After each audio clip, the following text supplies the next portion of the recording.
let's not lose sight of what our goal is.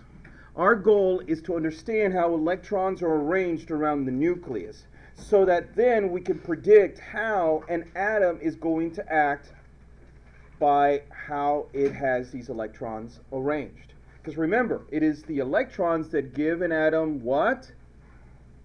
Identity or personality? Personality. It is the number of protons that give an element its identity.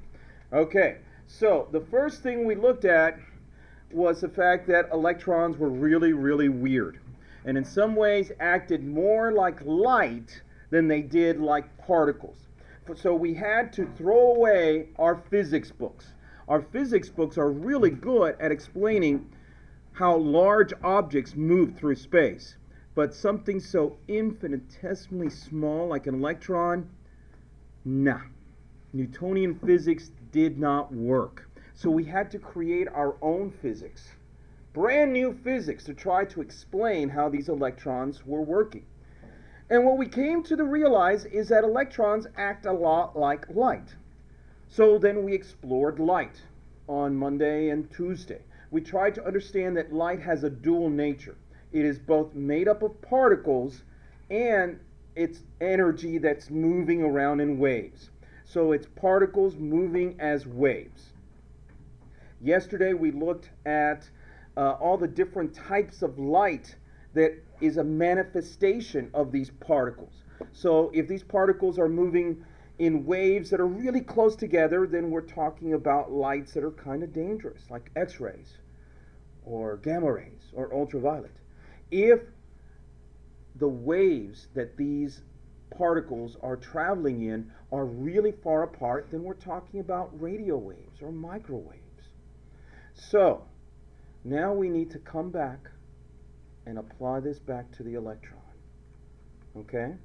So Niels Bohr helped us understand that electrons are moving around the nucleus.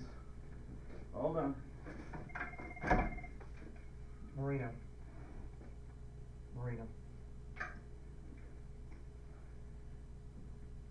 Yes, thank you. Simon Kitts. Okay, so remember what we learned last semester. Electrons are like you. If you were to get money, you were to get excited and you get as far away from your parents as the money could possibly take you. In the same way, if electrons gain energy, they get as far away from the nucleus as they possibly can go. All right? When they come down, they will release that light. They'll release that energy in some way. The whole study of global warming has helped us understand what's going on here, or rather, we understand what's going on with global warming better because we have learned that when the electrons of carbon dioxide, water, and methane shed their energy, they tend to shed it in the infrared range. In other words, they release heat. So planets that are rich in carbon dioxide and water and methane tend to be warmer than ones that are not. Could all this stuff that we're putting into the atmosphere be really causing the Earth to get warmer? Or is it just natural cycles that the Earth follows? I don't know. Later on, this next semester, we'll explore that. Here is an interesting video taken from a satellite or a series of satellites that are looking at the infrared light that is being released by different parts of the Earth. What do you think the black down here is?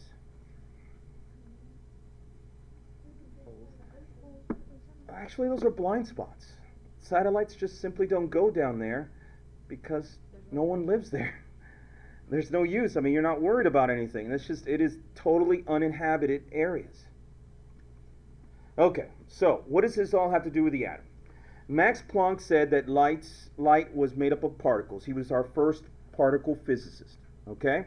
This French guy by the name of Louis de Broglie, basically what he said was, okay, maybe electrons are like light. They are particles traveling in waves. All the pieces were coming together at this point. we started thinking of electrons as waves of particles, each having its own frequency. So if they are vibrating, you want to think of them as vibrating, going back and forth, okay, and really fast, then their frequency is high. If they're going then their frequency would be low. They have lower energy. So when electrons gain or absorb energy from the environment, gain/absorb energy from the environment, their frequency goes up and they move further away. So here you are close to the nucleus, you're going. Then you gain energy, and what do you become like? Okay? Just trying to find different ways to communicate this. Very temporary situation. So you're up here, you're further away from the nucleus, you're going. Are you going to stay like that all the time? You're going to come down. You're going to come down. Will you come all the way down? Maybe.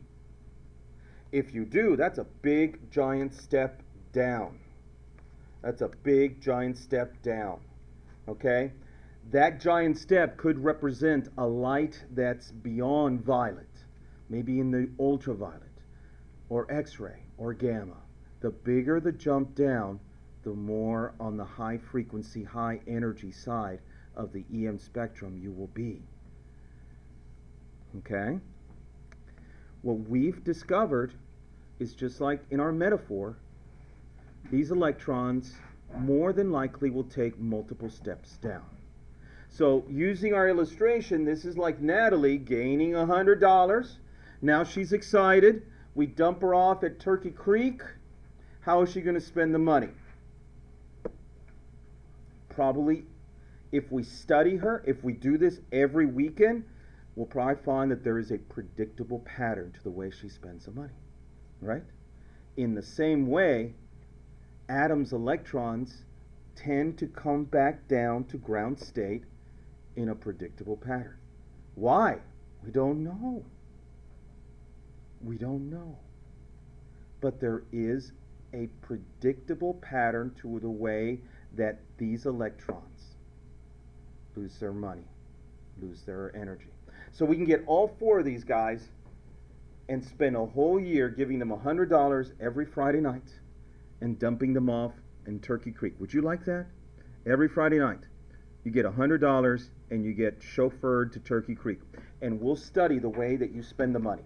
But you have to spend all the money. Okay? And if it costs less than $1, you have to just give them $1. Okay? There is no change.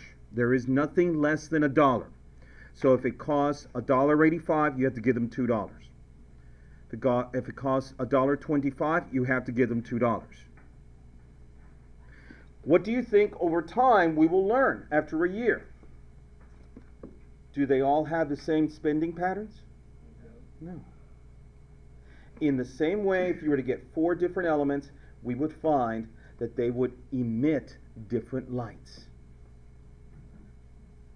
Will they always emit the same light? Yeah. Why? It's almost like it's a light fingerprint. That's right. Every element, every compound has its own way in which the electrons come back down. And that's where we start thinking of these guys as having a personality, and it really tends to freak us out. Quantum theory begins to describe electrons almost as if they had a personality. And that's kind of freaky. Yes? Is that why if you burn copper, it's green? Yes. Actually, we'll talk about this here in a second. It appears to be green, but don't let that fool you. If you had a device called a spectroscope, you would see that it might be blue, it might be giving off blue light or green light or red light and orange light, but you mash all those colors together and our eyes see it as green. Okay? Just like if you think about it, your plasma TVs can only shed 3 lights. What are they? Blue and red, and Green. green, RGB. Do you realize that all the million colors that you can see in your plasma TV just come from 3 lights? The way it makes yellow is it tricks you because since it can't make yellow, it does. Actually, George Takei, is it the Aquos? AQUOS. There's a new television out that they say has 4 lights. Yeah, the yellow is the 4th light. You're right. It has something weird where it tricks you into thinking that it's yellow when in reality it is. I mean, reality depends on your eyes anyway. What if you can't see colors like our black and white people? Are you? I heard that you Red, is green. red green. Okay, so his reality of color is different from ours. So does that make him right and us wrong, or we're right and he's wrong? No, it's just how our eyes perceive things. All right, let's watch this. While revolving in discrete orbits, electrons do not radiate energy, and so the atom doesn't Hold on. collapse. Let's try again. The state of an atom with lowest energy is known as the ground state of an atom. Energy is gained. Okay, so when energy is absorbed by an electron, it gets further away, right? Are they going to stay there very long? Or lost by an electron when it jumps. That light that you saw is going to be somewhere on the EM spectrum. Because it was a tiny little jump, then it's probably going to be more on the red side or infrared or radio waves. If it had been a big jump, it would have been more on the blue side. And I'm just using the visible light because that's what we can relate to. From one orbit to the other. The atom is then said to be in the excited state. Okay. Each jump refers to a light being given off. This light is called a photon. Yes? How come, like in the Caribbean, cobalt makes the water blue, but it's not like... No, there's no cobalt in the water. The color is called cobalt blue. But there's no cobalt in the water. Yeah. The smaller the jump, the smaller the energy. The more to the red side of the spectrum we will be seeing. The bigger the jump, the higher the energy. All right, so let's look at, by understanding these jumps to be like going downstairs and not like going down a ramp, the scientists can begin to understand that there was a pattern to the way electrons existed. And we're able to explain why different electrons gave off different light.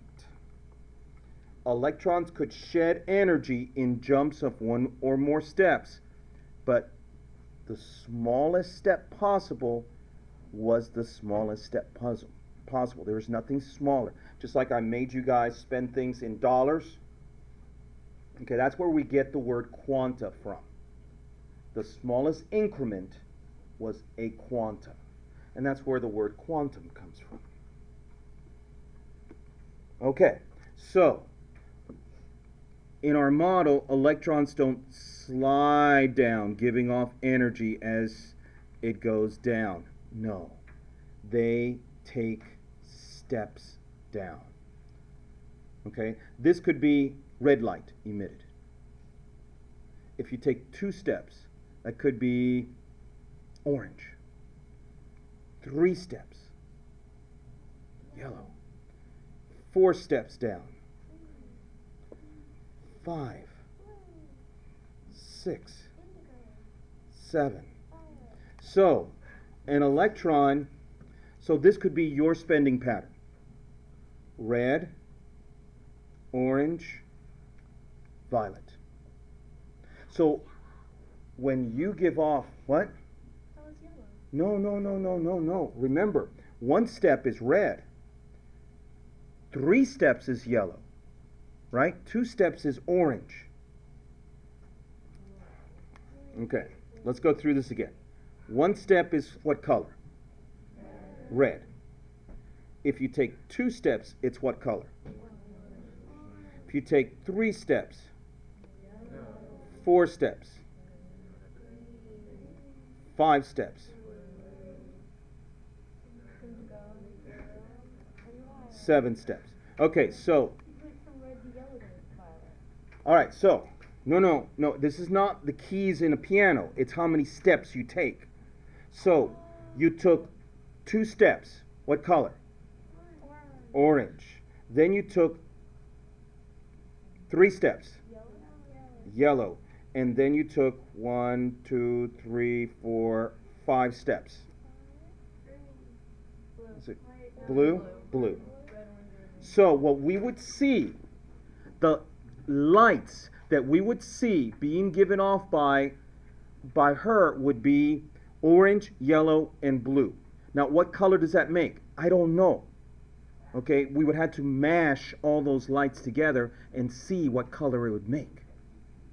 Now what we would find is that Natalie's electron could be red, red, red. What's that?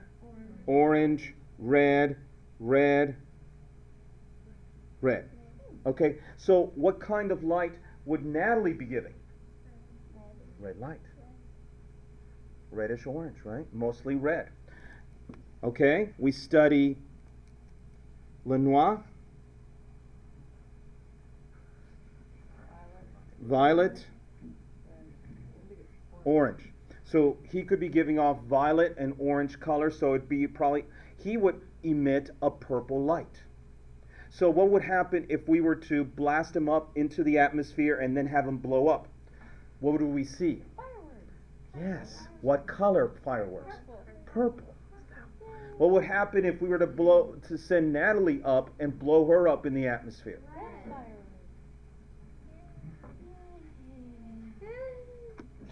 Okay, so what does this whole thing mean? If you think of the if you think of the nucleus as being down here, that would mean that there are layers where electrons live. Right? And each one of these steps referring to these layers. So electrons jump down these layers, and every time they jump down these layers, they give off, depending on how big a jump, they give off these lights. Yes? So does that mean since certain elements only have a certain amount of rings, they can't produce a certain color of light? Exactly. So it could only like produce red, orange, or yellow, right? Well, you have the potential, depending, even though you may not have electrons that live in that layer naturally, you're probably going to still have those layers that are unoccupied. So I think you can still potentially have all the different colors, all the different lights, but practically speaking, they don't. Yeah. This is what is meant by saying that the energy levels around the atom are quantized. Quantized. So because atoms have different numbers of electrons and therefore different number of energy levels, stair steps, the combination of jumps that can be made are going to be different. Now, here's the thing that will totally freak you out. You know, we're used to equal distance steps, right? Not in the atomic world. I wish. So the first step in the atomic world is huge. Then the second step is not as tall, and every step up it gets to be not as tall, so that once you're up here, they're really close together.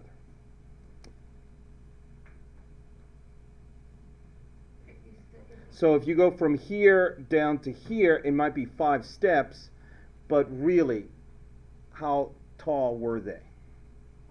Yeah, so it's going to be orange. If you really want to get up the darker colors, you would need to go down here.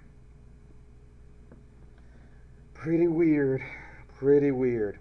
The light that is emitted by all atoms are a combination of the different lights corresponding to all the step combinations that electrons can make. So lithium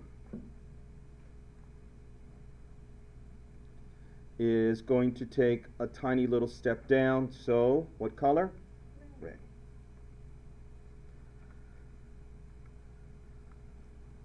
So one little step down, red, but you could have a bigger step down, small step.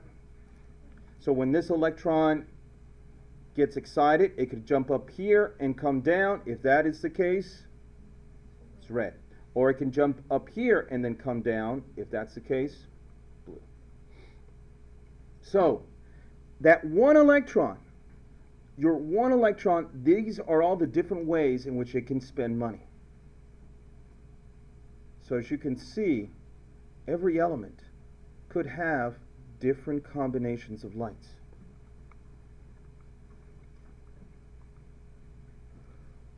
So what you have here is copper, lithium, I think this is barium. Is it always the case? Yes. Why? We don't know. But we're glad it's always the case. Because of that, we've created a new branch of chemistry called spectroscopy.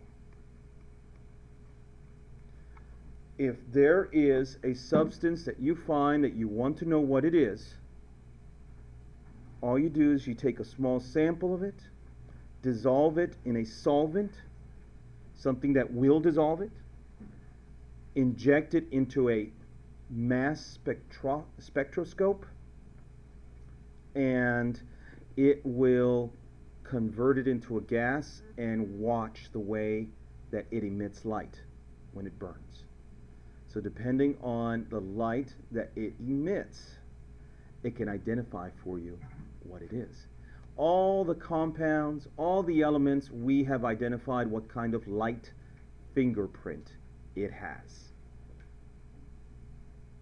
So all we have to do is watch the way it lights up, and we know what it is. I'll do this for you next Wednesday. It's really pretty. Yay. So this is hydrogen. Hydrogen has one electron. So why are we seeing 3 different lights, 4 different lights? One at that frequency, one at that frequency. It's jumping in and out between sides of the Remember that in a sample of hydrogen, you could have untold trillions and trillions of hydrogen atoms, which you have untold trillions and trillions of electrons. Will they always jump up and down the same way? No. But do they have favorites? Yes. So these are the favorite jumps of hydrogen's one electron. Which one's the biggest jump here? Which color? This one. Which one represents the smallest jump down? So sometimes Marie is going to, she will have the munchies and want to go to Turkey Creek and spend her $100 on food. Spend it here and Menchie's at Five Guys, then go to, so she'll spend tiny little amounts of money at a time. So she can be the red. Sometimes Marie, which is the same electron, wants to spend all the money at one time. Then another week, she might spend most of it in one place and then a little bit in another. As you can see, this represents all the different combinations. But what's really weird is that this is it for hydrogen. Okay, these are the most popular ways for hydrogen's one electron to spend its money. So that means that if we see these lights at these frequencies, guess what it is? Hydrogen. Now, what are the practical applications? What can you think of? I've already kind of alluded to some of them. What would be practical applications? Okay, identification. Good. Fireworks. Yeah. Once we know, I mean, the fireworks companies know all the different combination of elements will give you all the different colors. Probably kind of bad, but different lighters. Different lighters? Yeah, they'll have little bits of metal so you can have different colors. Okay. Yeah. Well, Boy Scouts play around with that. There is, who's been a Boy Scout? You know that you can throw copper sulfate into a fire, and what does it change the color to? Like, I think it's green. I don't know. Greenish blue? Yeah. Yeah, greenish blue. Okay. What about this? Hey, you're just mad 'cause aluminum. Neon lights. Let me ask you a question. Well, here's the problem. If they're all neon gases, then why are they giving off different colors? Neon, as you'll find out next Wednesday, will give off orange. Just orange. Well, keep in mind that if you were to see the orange, you would see different colors in there with a spectroscope. Your eyes can't see it, but the spectroscope will allow you to see different colors. Is that the thing that? But to us, it looks orange. So if it can't be neon, then what's in the different colors? Yeah.